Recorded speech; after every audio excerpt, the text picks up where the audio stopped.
Peace and blessings, family. I'm your brother in the struggle, Leaf. And today we're going to decipher the importance of eating raw food.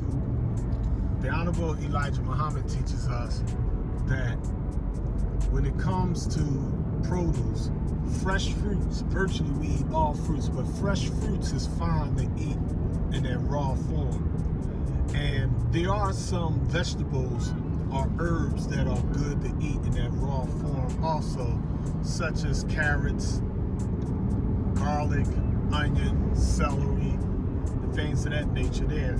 However, some things the Honorable Elijah Muhammad teaches us should be steamed, not necessarily fried or boiled and you take all the nutrients and vitamins out of them, but some of these things that grow naturally out of the earth are a little too strong on the digestive system. Some things are strong, but they're still good in their raw form. I mean, a lot of people put beets in their salad, for example. I mean, but you can steam beets or you can eat beets in their raw form. I mean, but the Honorable Elijah Muhammad teaches us that some stuff are just real rich in certain nutrients, like the vegetable kale. Even though kale is full of vitamin K, it's a blood thickener. You know what I mean? So it'll clot your blood. So too much kale can harm you. But at the same time, if you're suffering from a dis-ease or a disorder and you need to thicken your blood for some health reason, you can use kale as a medicine or as an herb or as a remedy to your temporary situation. But the Honorable Elijah Muhammad's teachings give us balance. It's not cookie cutter. You know what I mean? It's not one size fits all. You know what I mean? If you're a FOI and you're 25 years old in the Nation of Islam, you cannot eat what every other 25-year-old FOI eats. If you're an MGT and you're 80 years old in the Nation of Islam, you cannot eat what every other 80-year-old MGT eats. Some people can't eat spicy foods. Some sisters and some brothers, they do hard work 5 days a week. Like say you work on the nation's farm. Say you load and unload trucks. You know what I mean? That's different from a person that works from home on a computer and sits down all day for 8 hours. You know what I mean? Your metabolism may be high. I mean, some people genetically, their metabolism, some people could eat a small portion of food and their body's metabolism is so slow, it'll store that small meal and you'll see that person getting fat even though they don't eat a lot of food. And then you have people like me, I could be greedy.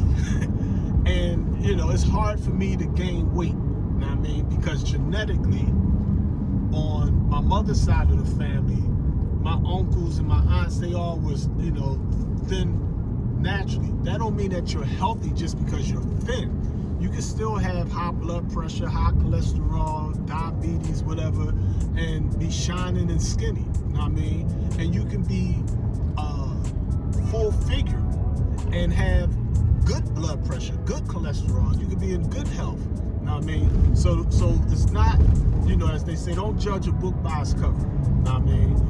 And the thing is to know yourself. Part of knowing thyself is knowing what you need, what you don't need. Knowing when you slacking, knowing when you need to do some sit-ups, knowing when you need to do some push-ups, knowing when you need to go for a little walk, a little jog or something.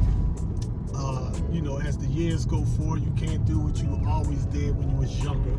So you have to accept the reality of the circumstances that you live in. But how to eat to live, you want to eat that fruit raw. Whether the seed is on the outside or the seed is on the inside. There's some seeds that you shouldn't eat and there's seeds that you should eat. You should eat the seed that's outside of a strawberry. You should eat the seeds inside of a grape, the seeds inside of a blueberry.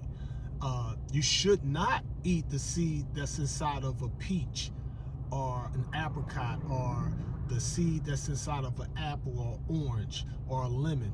But you should eat them tiny seeds you see inside of a banana. You should not eat the seed in an avocado, you know what I mean? So there's a science to how to eat to live. A lot of people just eat fruit. Oh, it's raw fruit. I'm gonna eat anything. I'm gonna eat any vegetable. I'm gonna eat any leaf. There are berries that will physically kill you. They're fruit, but if a human ate them, they'll die. There are tree bark that if you made some tea out of that or some tincture, it'll kill you. There are mushrooms that not only get you high, there are mushrooms that if you touch them, they will kill you. So just because things grow out of the earth, don't think that being a vegan means, oh, God produced it, I'm going to eat it. And don't get confused about hybrid foods. Now, I mean, it's 2022.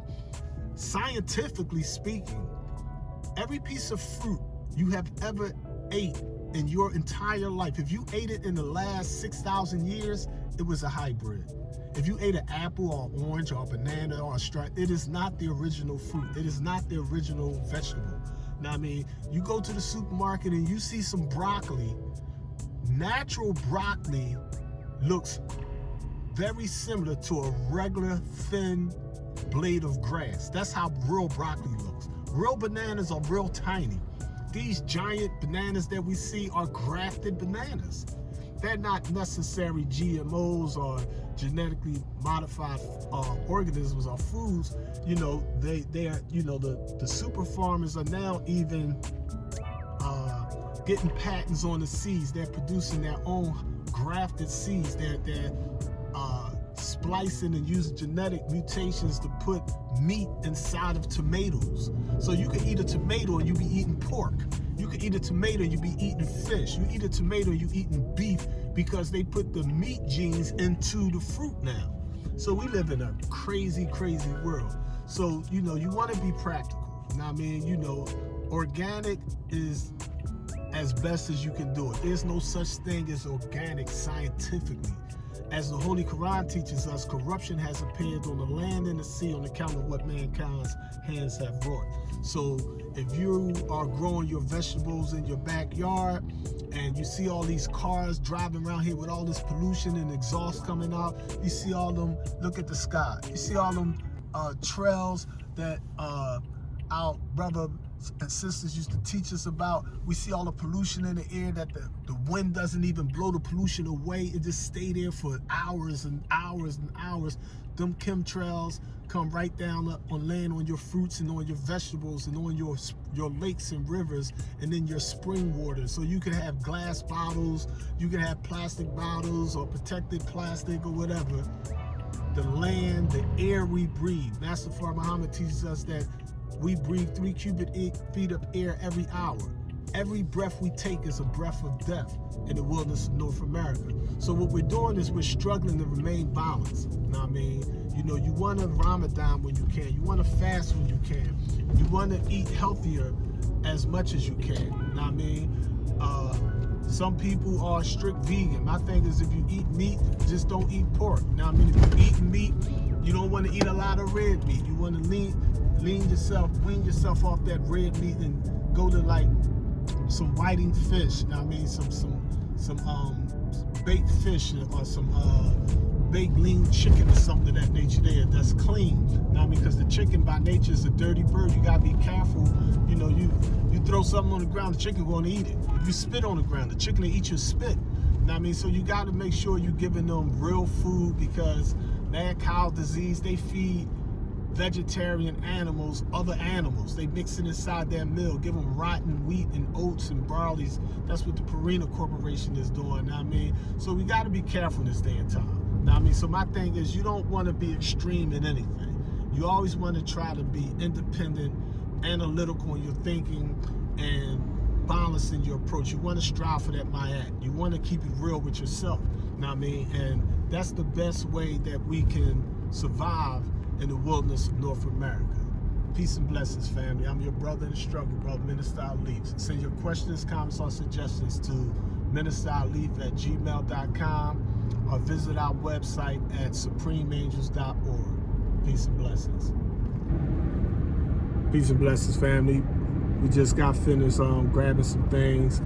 And the other thing I wanted to point out to y'all regarding how to eat to live, for those of you that may not be familiar with how to eat to live, you can order the Honorable Elijah Muhammad's books from our website at supremeangels.org, and we have How Did They Live Volume 1 and How Did They Live Volume 2 from 1967 and 1972, as well as a host of the other books by Messenger Elijah Muhammad. You definitely want to get the messenger's message to guide you out of this age of mess. Any mistakes is my own. Peace and blessings, fam.